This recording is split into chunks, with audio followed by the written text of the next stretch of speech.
अगर आप ये सोच रहे हैं कि सिर्फ बुक पढ़ने से और सुपरफिशियल एक दो बार रिवीजन कर लेने से आप लंबे समय तक इंफॉर्मेशन रिटेन कर लेंगे और आप एग्जाम में एक्टिव रिकॉल कर पाएंगे, तो ये नहीं होगा। Why? Because our mind has been scientifically design कि वो चीजें भूलता है। दैट्स वाई आप में से सभी एस्पिरेंट्स कभी ना कभी और अभी भी ये प्रॉब्लम जरूर फेस करते होंगे कि आपने अगर कुछ चैप्टर्स पढ़ा, कुछ टॉपिक्स पढ़ा, अगले ही दिन आप भूल गए, एक महीने के बाद पूरी तरह से वो साफ हो गया।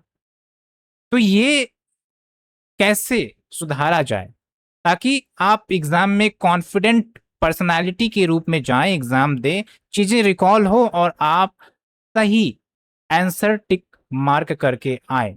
तो आज के इस वीडियो में मैं आपके लिए कंप्लीट रिवीजन स्ट्रेटजी लेकर आया हूं और एक रिवीजन फ्रेमवर्क भी आपके साथ साझा किया जाएगा कि आप कैसे अपने रिवीजन को ट्रैक करेंगे।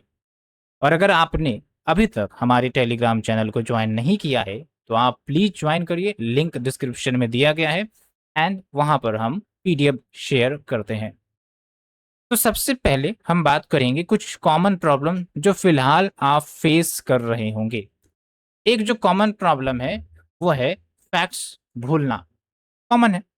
दूसरा है टाइम मैनेजमेंट इम्बैलेंस, मतलब आपको किस सब्जेक्ट को, किस टॉपिक को कितना टाइम देना है ये आपको पता ही नहीं चलता है। किसी में ज़्यादा डूब गए तो किसी में बिल्कुल टाइम नहीं दिया, और एग्ज़ाम समय में आपको पता चलता है कि इस टॉपिक को तो मुझे रिवाइज करना था, मैंने रिवाइज ही नहीं किया। तीसरा जो प्रॉब्लम आता है वो है सैचुरेशन का, राइट? पढ़ते पढ़ते ऐसा लगता है कि अब छोड़ो, क्या ही पढ़ना, बहुत पढ़ लिया। चौथा है रिवीजन प्रायोरिटीज, कि हम किससे ज़्यादा टाइम दें, किस टॉपिक को कब कंप्लीट करें। जैसे उदाहरण मैं अगर दूं तो हिस्ट्री जो सब्जेक्ट है ना, उसमें हम चीज़ें ज़्यादा भूलते हैं, डेट्स ज़्यादा होते हैं और राजा महाराजा के नाम होते हैं, ट्रिटीज के नाम होते हैं, तो वो सब हम ज़्यादा भूलते हैं। तो उसको कैसे टैकल किया जाए? Then we have the exam pressure, over thinking and blocker of mind. मतलब आप देखेंगे कि जैसे जैसे समय नज़दीक आएगा एग्जाम का, वैसे वैसे आपका जो माइंड है वो इंफॉर्मेशन को एक्सेप्ट करने से मना करेगा। ये साइकोलॉजी है। तो इसको कैसे दूर किया जाए, उन सब प्रॉब्लम पर हम बात करेंगे, एक एक करके बात करेंगे, राइट?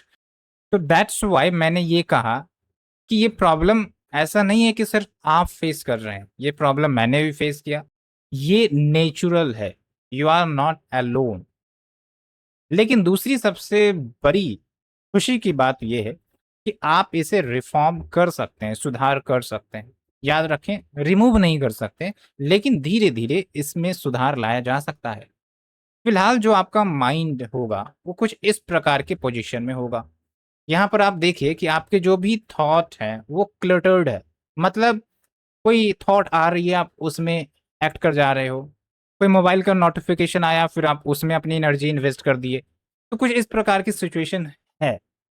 लेकिन इस वीडियो के बाद आप इस प्रकार की स्थिति में आ जाएंगे, सेकंड वाले इमेज में। आपका जो थॉट है वो इंक्लाइंड होगा आपके अपने टारगेट के प्रति। एंड जब थॉट प्रॉपरली इंक्लाइंड या चैनलाइज्ड होता है तो वो इंफॉर्मेशन लंबे समय तक रिटेन करेगा, रिकॉल भी अच्छे से करेगा, और डिसीजन मेकिंग की भी पावर स्ट्रांग होती है। तो let's come to the first problem, forgetting the facts, भूलने की दिक्कत। तो हम थोड़ा सा बैकग्राउंड में जाएंगे कि आखिरकार हम फैक्ट्स क्यों भूल रहे हैं। वो तो चलो एक ह्यूमन साइकोलॉजी है, लेकिन उसके अलावे भी बहुत सारे एक्शंस हैं आपके जो उसको एक्सिलरेट करवाता है। जैसे जो मेथोडोलॉजी है आपके रिवीजन करने की, वो अनसाइंटिफिक है। साइंटिफिक स्टडी ये कहती है कि आप जो आज पढ़े वो अगले दिन 50% आप भूल जाओगे। तो अगर हमें ये पता है तो हम अपनी रिवीजन तो उस आधार पर डिजाइन करें ना, ना कि हम आज पढ़े और एक महीने के बाद फिर हम उस पुस्तक को या टॉपिक को छू रहे हैं। तो फिर से हमें एक्स्ट्रा एफर्ट लगाना पड़ेगा ताकि हम इंफॉर्मेशन को रिकॉल करें। तो that is called wrong revision methodology, और हमारा ज़्यादातर फोकस तो इसी पर रहेगा कि इसको कैसे सुधारा जाए। Then we have less revision frequency. 1-2 बार रिवीजन चल करके चले गए एग्ज़ाम देने, लेकिन वहाँ पर रिकॉल ही नहीं होगा आपको, तो मिनिमम 5 से 6 बार तो करना ही पड़ता है। Then we have the conceptual gap. बहुत बार क्या है, जैसे ज्योग्राफी का सब्जेक्ट है, इकोनॉमी के सब्जेक्ट्स हैं, उसमें कंसेप्ट समझ लेना मतलब आप उसको लंबे समय तक रिटेन कर पाएँगे, लेकिन फिर भी आप उससे रटते हैं। जैसे मैं एक एग्ज़ाम्पल देता हूँ, मनी सप्लाई अगर वो इकोनॉमी में बढ़ाई जाती है, तो इन्फ्लेशन बढ़ेगा। बहुत सारे एस्पिरेंट्स इसे याद कर लेंगे। लेकिन अगर हम समझ जाते हैं कि मनी सप्लाई बढ़ने का मतलब क्या हुआ, कि लेट्स से सबके खाते में 15-15 लाख रुपए आ गए। अब क्या है कि सभी लोग हर चीज़ खरीदने की चाह रख लेंगे, छोटे से छोटा सामान, बड़े से बड़ा सामान। सप्लाई तो लिमिटेड है, तो होगा क्या? प्रोडक्ट की दाम बढ़ जाएगी। ये होता है कॉन्सेप्ट को समझना। लेकिन यहाँ रटेंगे, तो आप कितना रटेंगे? माइंड की भी एक लिमिटेड कैपेसिटी है ना, फैक्ट्स को प्रोसेस करने की। Then we have the another problem, revision time gap. And another problem कि रिवीजन करते तो हैं बट पैसिव रिवीजन करते हैं। एक होता है एक्टिव लर्निंग, दूसरा होता है पैसिव लर्निंग। इसी को आप एक्टिव रिवीजन कहिए, पैसिव रिवीजन कहिए।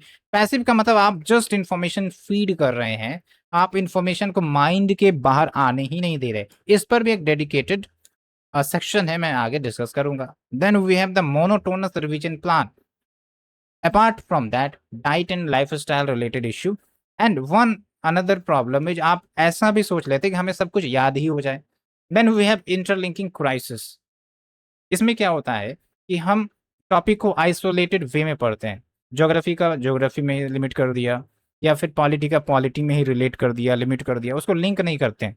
लेकिन आपको पता होगा कि पॉलिटी, ज्योग्राफी उन सबको लिंक करके पढ़ेंगे तो न्यूरोलॉजिकल कनेक्शन ज़्यादा बनेंगे और वो ज़्यादा लंबे समय तक रिटेन होगा। एक उदाहरण मैं देता हूँ, अभी जैसे वेस्ट बंगाल में इलेक्शन हुए और वहां पर न्यू गवर्नमेंट बनी, तो आप देखेंगे कि जो गवर्नर है वो सीएम एंड अदर मिनिस्टर्स को ओथ दिला रहे हैं। ये आपने पॉलिट में पढ़ा होगा कि गवर्नर सीएम को ओथ दिलाते हैं और मिनिस्टर्स को ओथ दिलाते हैं। लेकिन जब आपने इसको न्यूज में एक्टिवली देख लिया, समझ लिया, इंटरलिंक कर लिया, अब ये पॉइंट्स आपको हमेशा के लिए याद हो जाएंगे, एग्जाम में तुरंत रिकॉल होंगे।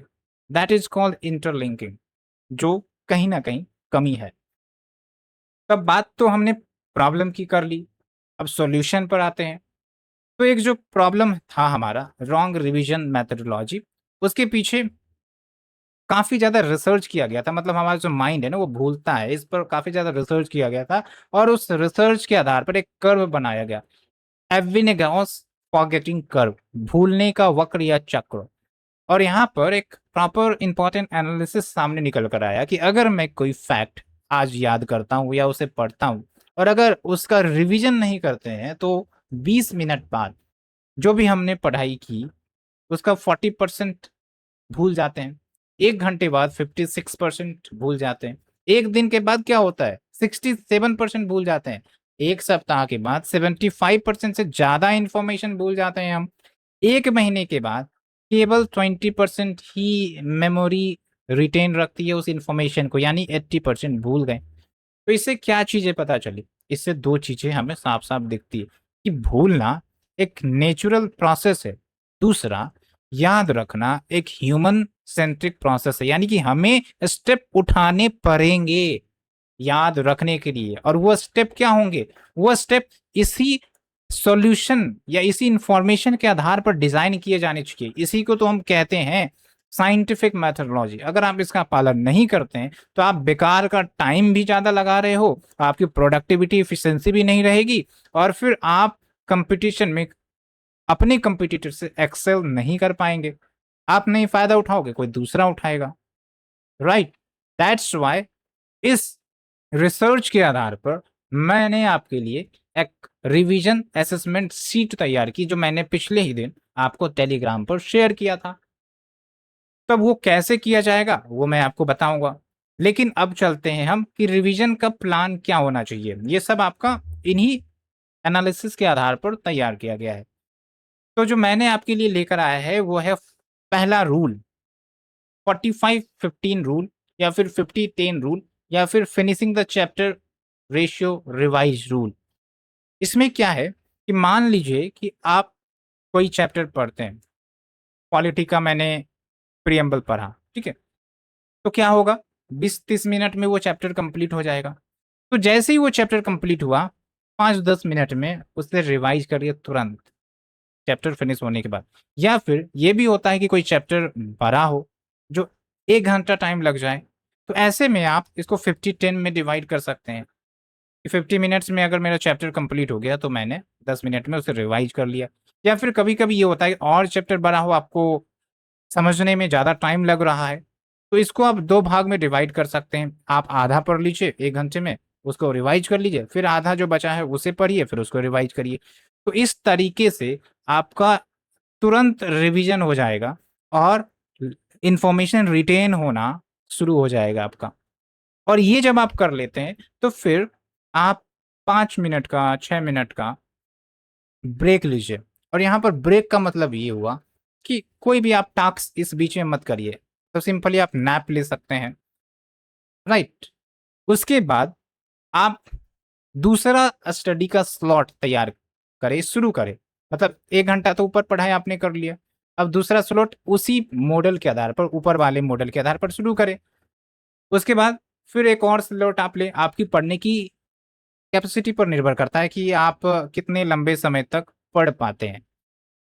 तो जब आपका 3-4 स्लॉट हो जाएगा और इस 3-4 घंटे में जो भी चैप्टर्स आपने पढ़ा, अब उसे मैक्सिमम 1 घंटे के अंदर 5 तरीके से बस रिवीजन कर लीजिए, तुरंत याद हो जाएगा आपको। ये आप करके देखिए एक्सपेरिमेंट। तो ये हो गया आपका मॉर्निंग फेज। अब चलते हैं इवनिंग फेज, क्योंकि मॉर्निंग फेज आपने कंप्लीट किया, 3-4 घंटे पढ़े होंगे, 5-6 घंटे पढ़े होंगे, बीच में ब्रेक लिया होगा। अब जब आप शाम में पढ़ने बैठे तो वो हो गया आपका इवनिंग फेज। तो इवनिंग फेज में भी आप नए कुछ पढ़ना शुरू करेंगे, चाहे वो चैप्टर्स हो या सब्जेक्ट हो, तो सेम पैटर्न अपनाएं। एंड जितना भी टाइम आपको पढ़ना है वो उसी स्लॉट में बांट बांट के पढ़े, लाइक 50:10 या फिर चैप्टर फिनिश देन रिवाइज, उस तरीके से। तो यहाँ पर भी आपका अगर 2-3 स्लॉट पूरा हो गया तो फिर रिवाइज कर ले सेकंड फेज के कंटेंट को। तो ऐसे में क्या हो गया कि आपका पहला फेज का भी कंटेंट उसी दिन रिवीजन हो गया, दूसरे फेज का भी कंटेंट उसी दिन रिवीजन हो गया। अब चलते हैं अगले दिन का क्या शेड्यूल हो। तो जब आप अगले दिन कुछ नया पढ़ेंगे, कुछ नया चैप्टर या टॉपिक पढ़ेंगे, उससे पहले आपने जो पिछले दिन जो भी कंटेंट पढ़ा था दोनों फेज में, आप उसे 5 तरीके से रिवाइज कर लीजिए। और वो भी आपका मैक्सिमम 1 से 1.5 घंटे में रिवाइज हो जाएगा मैक्सिमम, क्योंकि वो मेमोरी काफी ज्यादा ताजा है, तुरंत रिवाइज हो जाएगा। अब उसके बाद क्या है, तीसरा दिन, मतलब आज आपने शुरू किया, कोई टॉपिक पढ़ा, उसी दिन रिवाइज किया, फिर अगले दिन रिवाइज किया, फिर 3 दिन के बाद हम फिर से रिवाइज करेंगे, क्योंकि हम साइंटिफिक प्रोसेस की तरफ चल रहे हैं रिवीजन की, राइट। तो फिर से तीसरे दिन के बाद आप रिवाइज कर लीजिए अपने फर्स्ट डे वाले कंटेंट को। उसके बाद आपको 7वां दिन रिवाइज करना है, यानी कि 1 वीक के बाद। उसके बाद 1 महीने के बाद रिवीजन करना है, राइट।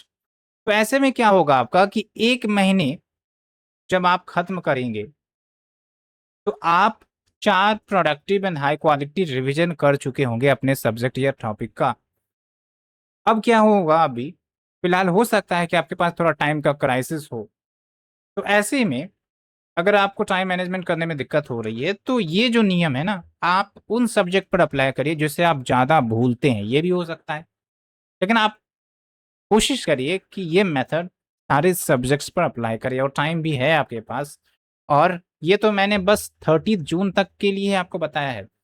1 जुलाई से लेकर 25 जुलाई तक आपके लिए कुछ नया नियम लगेगा रिवीजन का, राइट। तो मैंने बहुत सारी चीज़ों को कंसिडर करके ये जो नियम है वो आपके लिए तैयार किया है। नाउ आफ्टर दिस मैं आपको फैक्ट शीट दिखाता हूँ जो आपको करना है, जो मैंने आपको पीडीएफ टेलीग्राम पर भी शेयर किया था। ये आपका जो टारगेट है वो 30 जून तक रहेगा, और ये मैंने आपको डिटेल दे रखा है कि देखिए किस प्रकार से हम फैक्ट्स भूलते हैं। तो दैट्स वाई उसी आधार पर आपको रिवीजन करना है, और काफ़ी ज़्यादा आसान आपके लिए कर दिया है मेंटेन करना रिकॉर्ड को। तो यहाँ पर आप अपना नाम लिखकर, कहाँ गया, हाँ, यहाँ पर आप अपना नाम लिखकर आप अपना साइन करिए। और अपना कमिटमेंट स्टार्ट करिए। इससे क्या होता है ना कि एक कमिटमेंट की फीलिंग आती है कि हाँ, मैंने कुछ नया शुरुआत की है, मुझे कंप्लीट करना है। दैट्स वाई आप देखेंगे कि मेरे असेसमेंट फ्रेमवर्क में इस टाइप का कमिटमेंट जरूर दिया जाता है। अब मान लीजिए आप सब्जेक्ट पॉलिटी पढ़ रहे हैं, तो यहाँ पर पॉलिटी मेंशन करेंगे। अब पॉलिटी में ये भी होगा कि आप जो है पहले दिन आपने पढ़ना शुरू किया, लेट्स से आप 9 मई को पढ़ना शुरू किया, तो डेट दिए, कुछ चैप्टर्स आपने पढ़े, फंडामेंटल राइट्स पढ़ा, डीपीएसपी पढ़ा, और salient features of the constitution पढ़ा, जिस तरीके से मैंने आपको स्लॉट वाइज करके बताया था। तो क्या आपने उसे रिवीजन किया? अगर रिवीजन किया आज, तो टिक कर दीजिए। अगले दिन रिवीजन किया, अगर कर लिया तो टिक करिए। फिर 3 दिन के बाद रिवीजन क्या आपने किया, तो टिक करें। एक सप्ताह बाद यस, और 1 महीने बाद तो यस। तब आप समझिए कि 5 राउंड आपका रिवीजन हो गया, 4 नहीं, 5 राउंड। तो अब इंफॉर्मेशन में आप मास्टर हो जाएंगे इस तरीके से। लेकिन हम लोग क्या करते हैं, बस रटे जा रहे हैं, रटे जा रहे हैं, फिर अगले दिन भूले जा रहे हैं, भूले जा रहे हैं, फिर रटे जा रहे हैं, फिर भूले जा रहे हैं, यही खेल चलता है। और फिर लास्ट में एग्जाम में हम रिकॉल ही नहीं कर पाते, और घर पर आके जब क्वेश्चन देखते हैं और इसका आंसर तो ये होता, उस समय क्यों नहीं याद आया, ये प्रॉब्लम आती है। तो इसी को टैकल करने के लिए आपके लिए फ्रेमवर्क लाया गया है। पालन कर लीजिए तो बेस्ट होगा। जो भी सब्जेक्ट्स आप कर रहे हैं, जो भी टॉपिक्स आप कर रहे हैं, तो उसको मेंशन करिए और फिर उसको ट्रैक करिए। ट्रैकिंग करना बहुत ही ज़्यादा जरूरी है इस एग्जाम के लिए, किसी भी कम्पिटिटिव एग्जाम के लिए। So this has been done. Now we are moving to the other problem, एक है कंसेप्चुअल गैप। तो उसके लिए मैंने आपको बता दिया कि आप कंसेप्ट को समझेंगे, उससे रटेंगे नहीं, प्रैक्टिकल या रियल लाइफ एग्जाम्पल्स के साथ लिंक कर देंगे, तब भी आपका समस्या का समाधान हो जाएगा। ऐसे में बहुत सारे फैक्ट्स आप रटने से बच जाएंगे जो समझने लायक होंगे। Now we are moving to the another problem, revision method. ये भी बहुत सारे स्टूडेंट्स का गलत होता है, और हम जो रिवीजन मेथड अप्लाई करते हैं वो है पैसिव रिवीजन। पैसिव रिवीजन की स्थिति क्या होती है हमारे माइंड की, वो इस प्रकार की होती है, इधर आप देखें, ठीक है। इसमें क्या दिखाया गया है कि आपका ये माइंड है, और यहाँ पर आप इन्फॉर्मेशन रटे जा रहे हैं, इन्फॉर्मेशन फीड हो रहा है, लेकिन इतनी ज्यादा आपने ओवरलोड कर दी इन्फॉर्मेशन को कि कुछ इन्फॉर्मेशन अगर निकलना चाहे तो उस टाइम पर, राइट टाइम पर वो इन्फॉर्मेशन निकलेगा ही नहीं, आउटपुट स्लो हो जाएगा। कंप्यूटर में भी देखते हैं ना, ज्यादा ही आपने फंक्शन ऑन कर दिया तो फिर परफॉर्मेंस डगमगाने लग जाता है। तो this situation is called cluttered mind. That's why you forget the facts in the examination. You are not able to recall despite you have learned that fact many times. लेकिन जो एक्टिव माइंड होता है, डीक्लटर्ड mind, वो इस प्रकार से होगा, जहां पर आपने इंफॉर्मेशन दिया और जब इसको इंफॉर्मेशन निकालना भी है तो वो आसानी से इंफॉर्मेशन निकाल ले रहा है। तो इससे क्या होगा कि आपका टाइम मैनेजमेंट अच्छे से होगा, आप डिसीजन अच्छे से लेंगे, quick recalling of the facts, quick remembering of the facts, ये होगा। एक्यूरेसी भी ज्यादा रहेगी आपके क्वेश्चन अटेम्प्ट करने पर, right.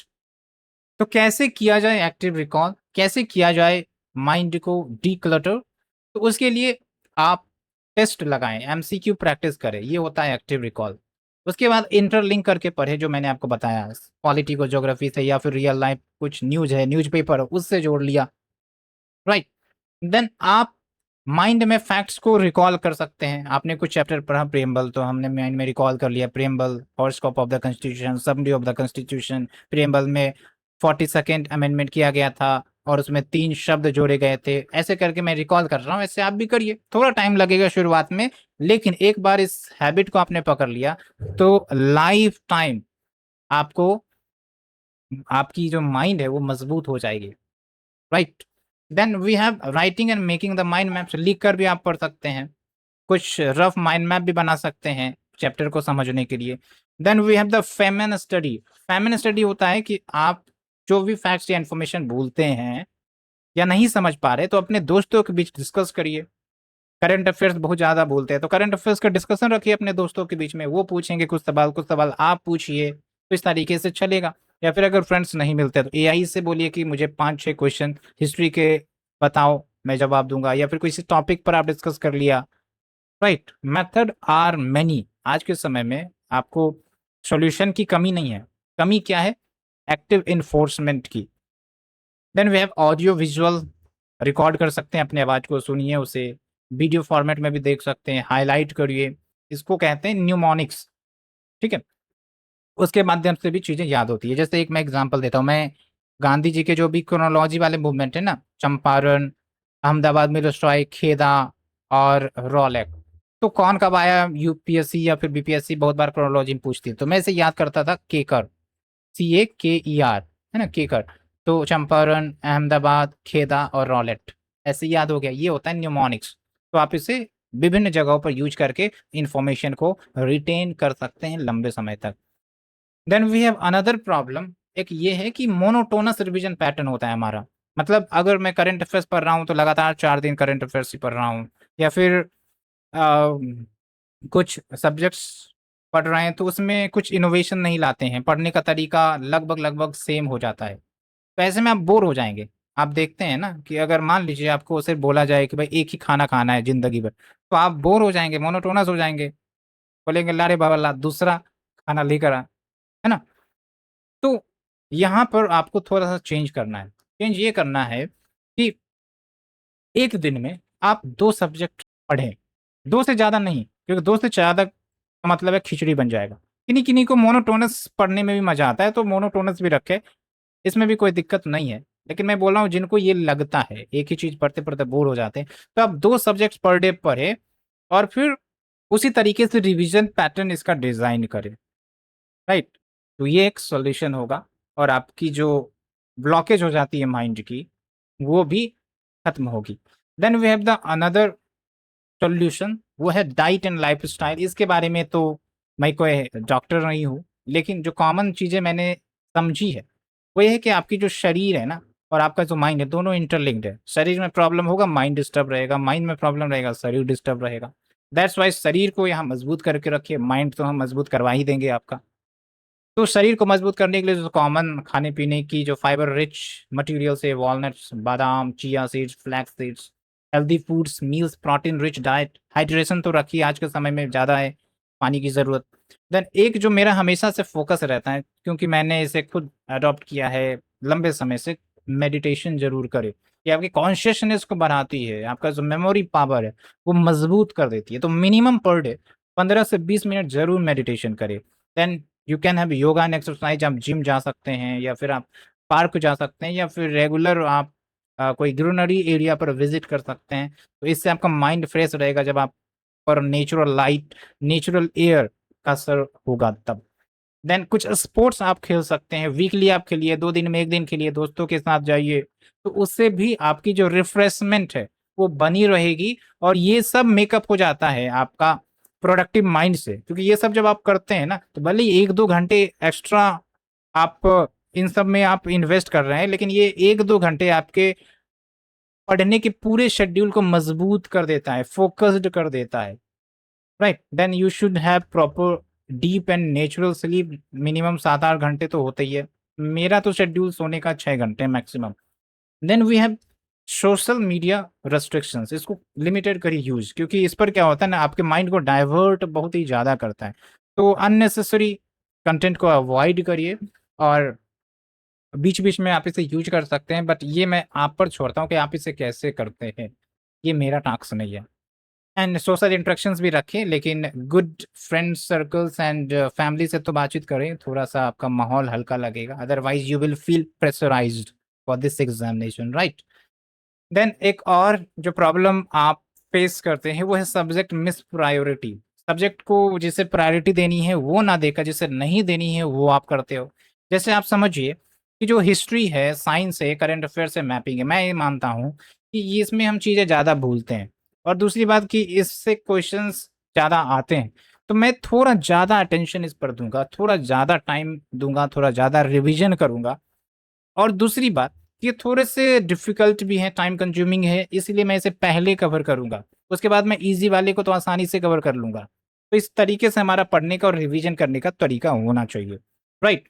Then we have told you another problem, monotonous way of revision. Monotonous का मतलब वो हो गया आपका मोनोटोनस वे ऑफ स्टडी, यहाँ पर हो गया मोनोटोनस वे ऑफ रिवीजन। यहाँ पर हम क्या करते हैं, जैसे मैंने एक नोट बनाया पार्लियामेंट का, तो पार्लियामेंट का बनाया, वहां पर ए से लेकर जेड तक जो भी पॉइंट्स है मैंने वहां पर लिखे और उसे रिवीजन कर रहे। तो पहला रिवीजन किया फिर भी मैं यहीं से पढ़ रहा हूँ, दूसरी रिवीजन की फिर भी मैं यहीं से पढ़ रहा हूँ। आप बीच से पढ़ लो ना, आप 5 चैप्टर्स पढ़े तो आपको जरूरी नहीं कि चैप्टर ए पढ़ेंगे फिर बी पढ़ेंगे सी पढ़ेंगे डी पढ़ेंगे। एक बार कंसेप्ट क्लियर हो गया तो आप बी पढ़िए, सी पढ़िए, फिर सी पढ़ा तो आप जो है ई से पढ़ना शुरू करें। तो ऐसे में आपका माइंड का रिवायरिंग होते रहता है, न्यूरॉन एक्टिवेट रहेगा। जितना माइंड को साइकोलॉजिकली चैलेंज दीजिएगा तो उतना ज़्यादा आपका माइंड शार्प होगा, राइट। एंड ऑल्सो ये भी हम गलती करते हैं कि जो फैक्ट्स हमने ऑलरेडी रिमेंबर कर लिया है, जिसको 12 बजे रात को भी आपको उठाकर बोलेंगे कि बताओ भाई जो है फर्स्ट बैटल ऑफ पानीपत कब हुआ, उसका जवाब आप देने में सक्षम है, तो समझिए वो फैक्ट रटा हुआ है, तो उसको फिर से टाइम वेस्ट करने का क्या जरूरत।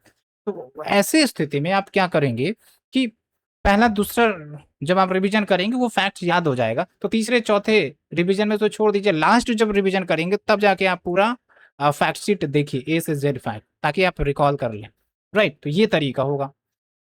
देन ये कवर करने के बाद अब हम आते हैं अपने सेकेंड शेड्यूल पर, जो कि हमारा होगा last 1 month of the examination. 26 जुलाई को हमारा एग्जाम है। तो अभी तक जो हमने आपको वो तरीके बताए रिवीजन के, तो आप अभी फिलहाल लंबे समय तक नहीं कर पाएंगे, ठीक है। तो इसीलिए जून तक उससे करिए, और अगर आप जून के बियॉन्ड भी कर पाते हैं तो इट्स वेरी वेरी गुड, वो तो बेस्ट तरीका है। लेकिन लास्ट मोमेंट में हमारी थोड़ी प्रायोरिटी चेंज हो जाती है, क्योंकि हमें फास्टर रिवीजन करना पड़ेगा। एक एक दिन में मल्टीपल सब्जेक्ट्स हो सकता है, मल्टीपल टॉपिक्स रिवीजन करने पड़े, तो उसको कैसे करेंगे। तो यहाँ पर मैं रिवर्स इंजीनियरिंग का कंसेप्ट आपके लिए लेकर आया हूँ। रिवर्स इंजीनियरिंग मतलब पीछे से चलेंगे।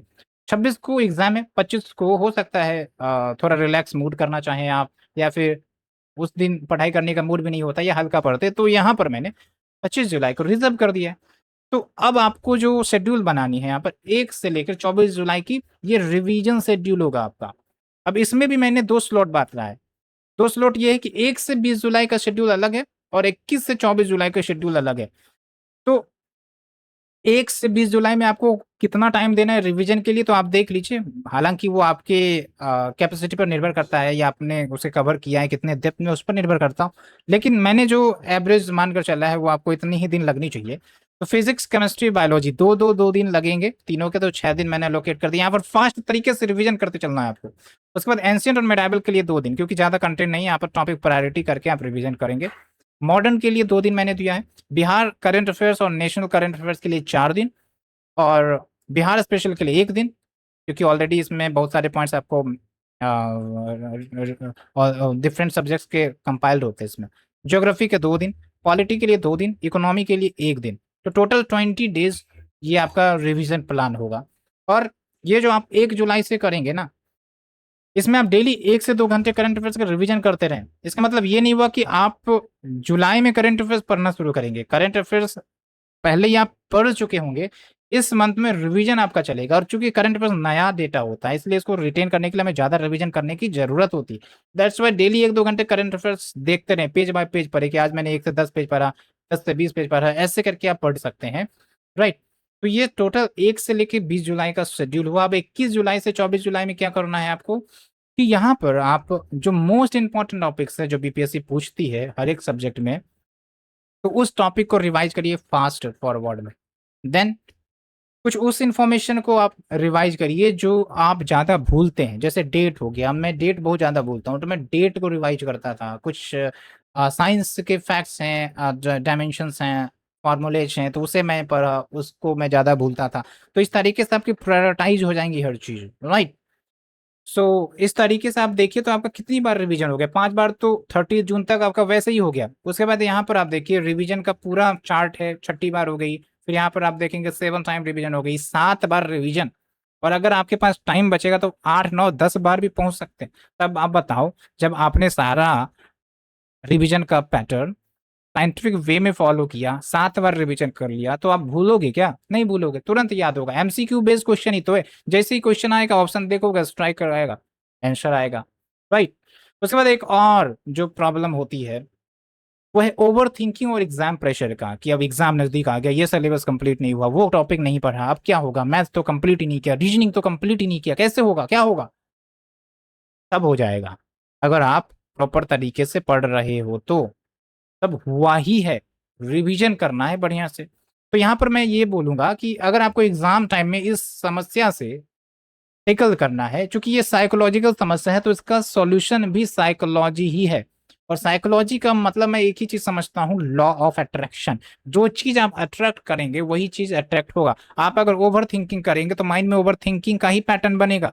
एग्जाम प्रेशर ज्यादा लेंगे तो और ज्यादा प्रेशर क्रिएट होगा। That's why the solution is change your mindset. और उसके लिए जो मैंने खुद अनुभव किया है, एक्सपेरिमेंट किया है लंबे समय से, और उसका रिजल्ट आता है, वो ये है कि जब आप सोते हैं तो सोने से पहले और जब आप जगते हैं तो जगने के तुरंत बाद आपको रोज ये अफर्मेशन, पॉजिटिव अफर्मेशन रिपीट करना है।